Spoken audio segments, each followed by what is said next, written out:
جب آپ صلی اللہ علیہ وآلہ وسلم کی وفات کا وقت قریب آیا تو جبریل امین بارگاہ رسالت صلی اللہ علیہ وسلم میں حاضر ہوئے، سلام پیش کیا اور روح قبض کرنے کی اجازت طلب کی۔ آپ صلی اللہ علیہ وسلم نے پوچھا، جبریل کیا کہتے ہو؟ تو جبریل علیہ السلام نے کہا کہ اللہ تعالیٰ آپ سے ملاقات کے شوق میں ہیں۔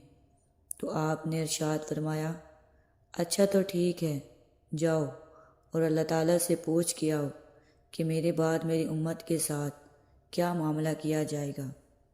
تو جبریل امین نے آپ صلی اللہ علیہ وسلم کا پیغام اللہ تک پہنچایا اور جواب لے کر حاضر ہوئے کہ اللہ تعالیٰ نے فرمایا ہے کہ ساتھ دوں گا، تنہا نہیں چھوڑوں گا۔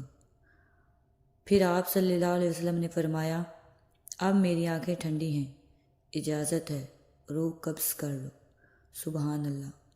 وقت نزاع میں بھی اگر کچھ یاد تھا تو صرف امت لب پہ امتی امتی کہتے ہوئے پیدا ہوئے اور امتی امتی کہتے ہوئے اس دنیا سے رخصت ہوئے۔ اس محبت کا تقاضا یہی ہے کہ ہمیں اپنی زندگی آپ صلی اللہ علیہ وآلہ وسلم کے بتائے ہوئے اصولوں اور طریقہ کار کے مطابق گزارنی چاہیے تاکہ محبت کا کچھ تو حق ادا ہو۔